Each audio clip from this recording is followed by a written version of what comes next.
And here we go. Sales chatter. We got a new process here today, and we're actually going to be streaming to Instagram as well. And I'm waiting for the stream to come through, and they're officially live. So here is the deal today. We are going to talk about giving you some strategies, some tools, some ideas on how to adjust if you've already done your projections or actually do your projections in a little bit of a different style. Little kind of cool things I've asked myself, kind of a couple of questions, 4 or 5 questions to find out if I'm really in tune with my market, with my customers, and my projections for 2024. So let's hit it.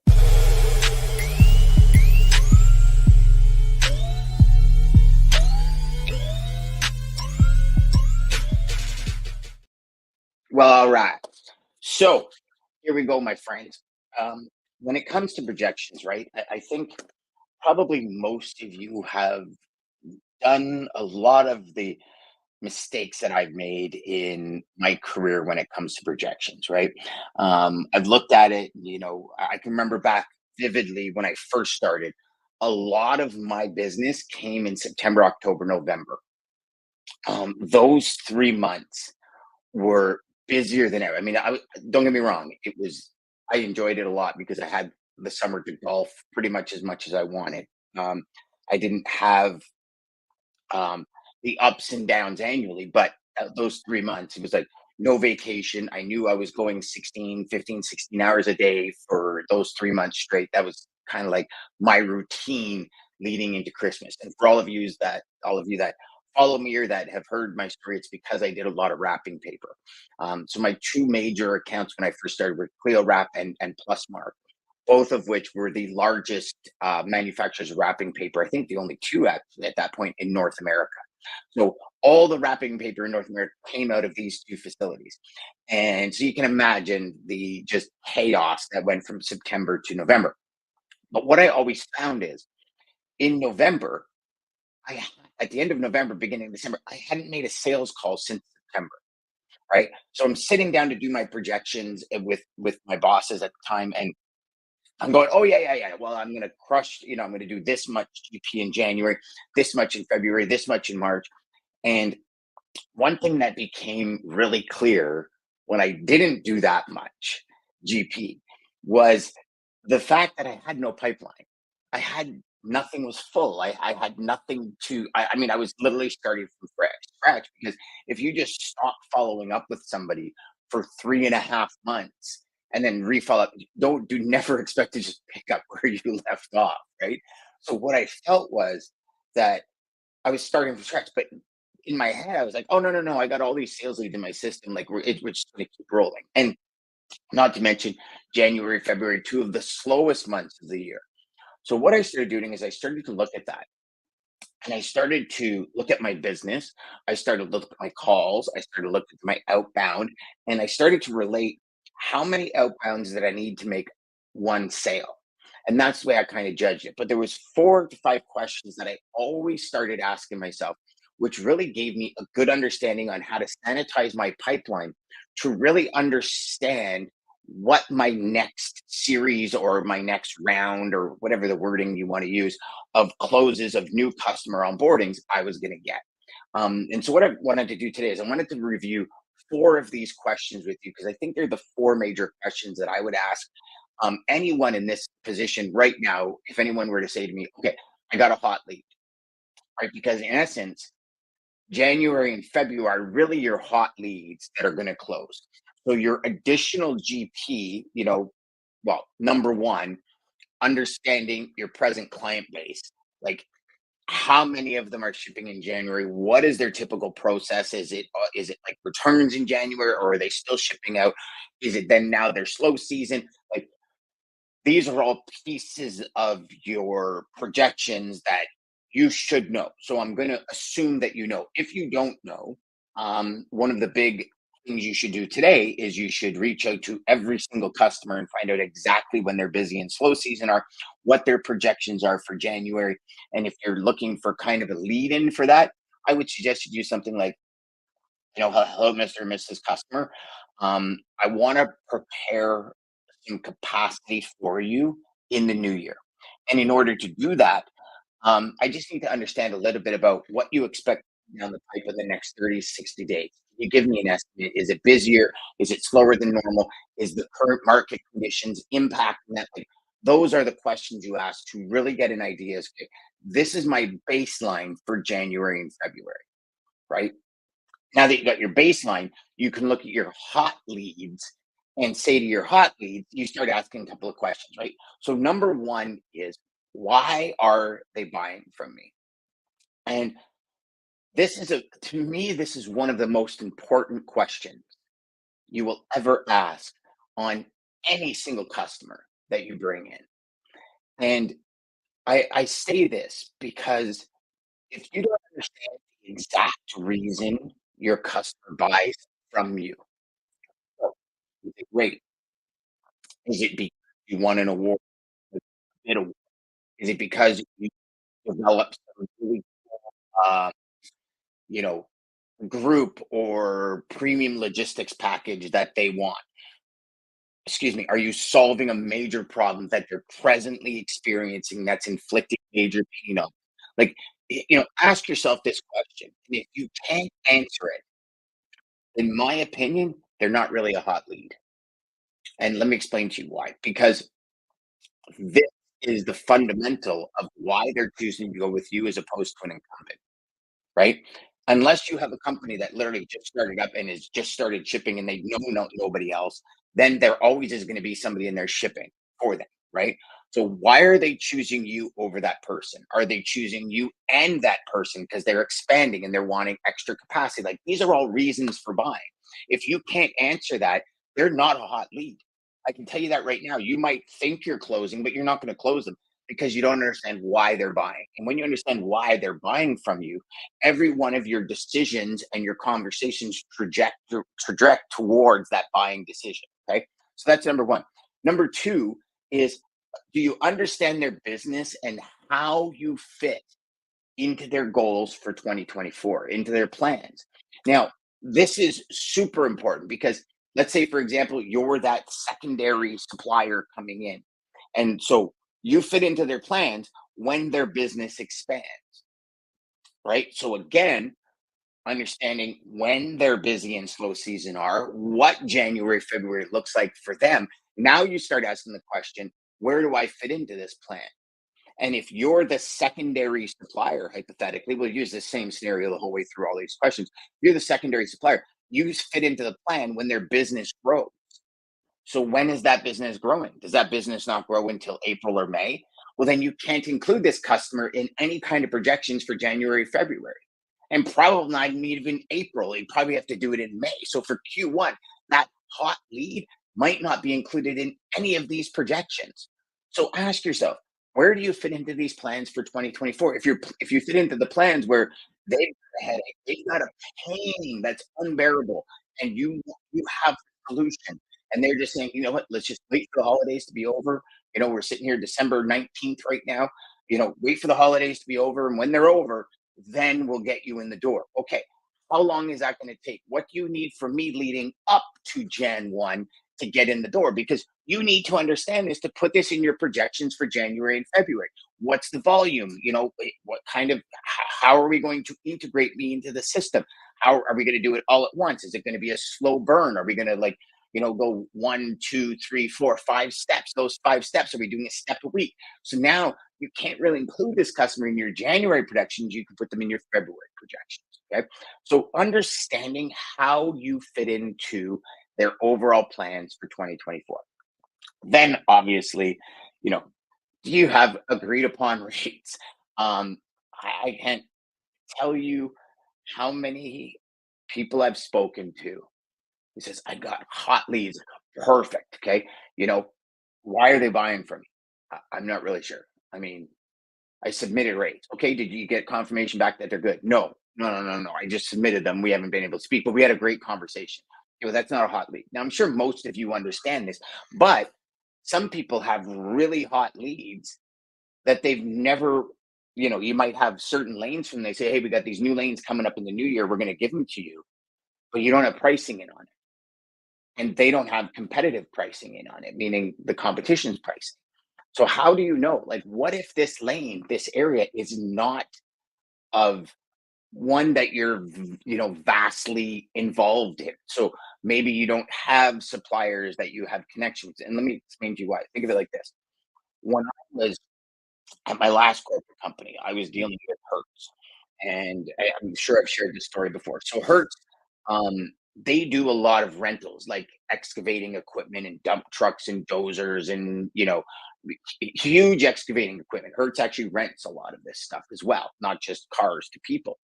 And I mean, I had a stack at one point. We were doing business with them, and then people started realizing Hertz was doing this. So a bunch of different suppliers started coming in and cutting the rates. And at one point, I'm gonna say it was probably like a 4 or 5-month period where we would rate 2 or 3 times a day, and we had a stack of rates. It had to have been 2, 3 inches thick. Um, and I get a call from my senior vice president saying, "Hey, listen, there's a gentleman that's like huge into mining, understands everything about flatbed, really intelligent guy. This guy is like super slick when it comes to the flatbed, the OD, the overweight, the oversized, like all of that stuff." Um, so he says, you haven't really done anything in 4 months. And the last time you did something, I mean, it was very low margin. Would you mind handing it over to him? And I said, you know what? By all means, take it. And I'll give him the stack of quotes. Like we quote on it. We just can't seem to make money on it. Okay. Within like 3 weeks, the guy was doing 5 grand a week with them. GP, because he had the connection. So this is what I mean by, and maybe I should have said a better question would have been, what's your process for this person? What's your formula? What's that operational ground foundation for them as opposed to pricing? But to me, that pricing comes with all of that conversation. Like if somebody says, "What's your price?" It's like, no, no, no. What do you need? How do you need it? Why do you need it? What's the goal? What is the long term vision? Okay, and then I price accordingly because if it's just no, I just need it one time, you're going to get a higher price if there's no commitment to me because I got no commitment to you. And that's just being real, people. I mean, you're probably all the same. If somebody's coming to you and you're losing every third or fourth load and you're getting one load a month, you're just going to throw a rate out there and you get it, you're going to move on, right? But as opposed to somebody that says, okay, here's the plan. Like this is what we're looking long term. We got to try to hit these KPIs, these goal markers, then it changes things. So that's what I mean by pricing, right? We had pricing in place with this company, but the pricing in place we had with this company, we weren't able to compete in the market. Whereas the pricing he put in place was still good pricing for the customer. How in the heck does he manage to make the revenue? Because he understands the players. So when I say pricing, it's from both ends, both on the customer and your team that's going to move the freight for you if you're a broker. Okay. And then lastly, this is a question that I've been kind of diving into for the last 13 minutes is when is their busy season or do they have a busy season? So if you are looking at these prospects to be added to your projections for 2024 and you don't know when they're going to be in shipping, if they have a busy season, their volume, their way, their mode, they're not a hot prospect. And again, we're talking about hot prospects and projecting with hot prospects. They're not a hot prospect. They're not one that you can count on coming in until you understand, hey, these guys' busy season is Q2. So I'm going to plug them in for Q2 projections. My Q1 projections are going to be X. So you can move and think of the calendar year like a board. Like behind this camera, I've got four levels with 3 slots per level, and it's almost like a tic-tac board. And I move things around based on the month. So I look at it and I say 1 quarter, 2 quarter, 3 quarter, 4 quarter. I have it set up on my calendar. So when I look at this camera, all I do is move my camera when I'm done shooting, and there's my year calendar. I can tell you exactly what happens 6 months from now on that calendar. And that's how I plug in customers. I plug them in and say, okay, I'm looking at a start date of, you know, uh, April 1st or April 15th. So I'm going to plug this customer into mid Q2 to be realistic with my projections, right? So, and here's why I say this because um, human nature creates anxiety, creates overwhelm, creates frustration. And what I mean by that is by you maybe overextending your projections, right? Companies use projections for a multitude of things in their business, whether it be borrowing money, whether it be estimating, say, whatever the case may be.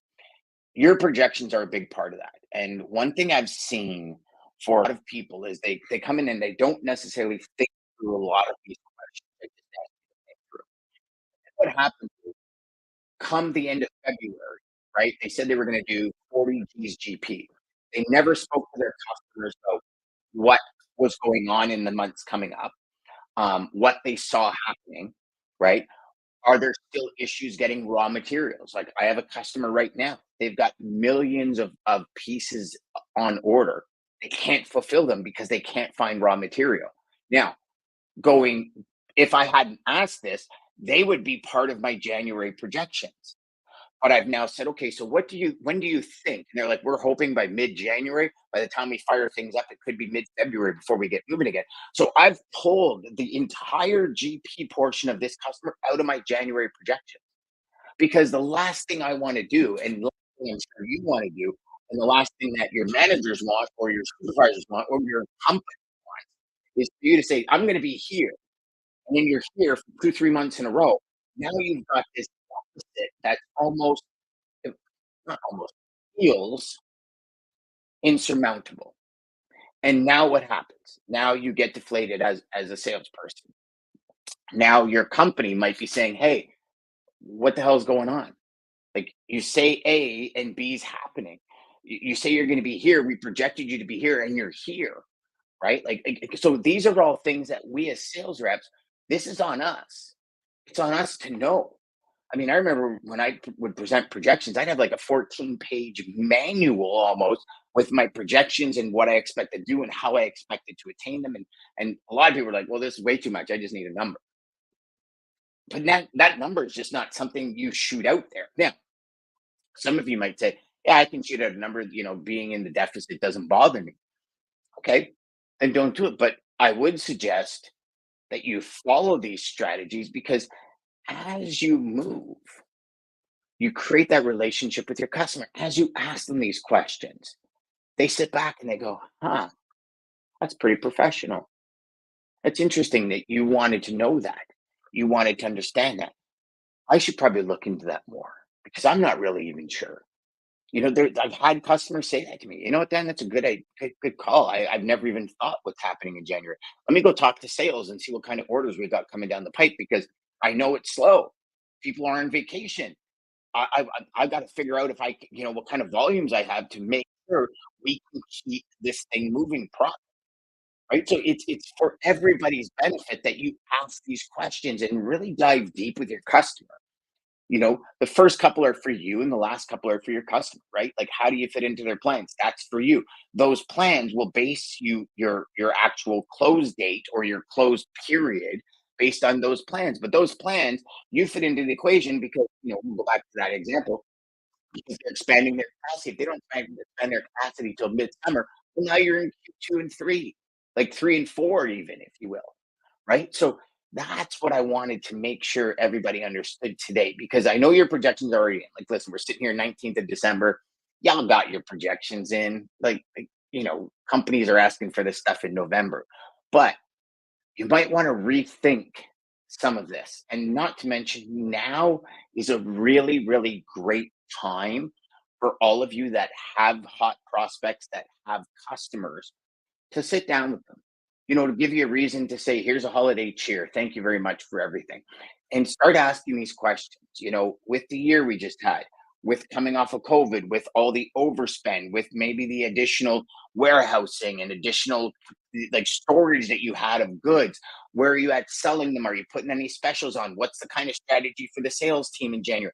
And start asking these questions. Start really digging deep and caring about where your customers at and what your customers' goals are, because that is going to be the results that you are going to, right? If your customer goal is to reduce shipping costs by 15%, and you're only at a 15% margin, well, you got no profit left in this customer if they reduce it by 15%, unless you get creative and figure out other ways to reduce costs in order to help them out. So, but instead of just kind of, and the reason I'm saying this is because instead of being kind of not caught off guard, well, yeah, caught off guard because all of a sudden you start losing freight because they found somebody cheaper. You want to get in there and you want to understand all of this. I hope that makes sense to you. We've got a couple of comments here.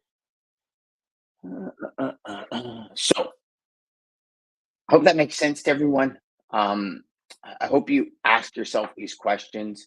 I hope you take the time to sit down with your customers and go over this step by step by step to really help you build that relationship, to really help you conform and solidify that relationship moving forward.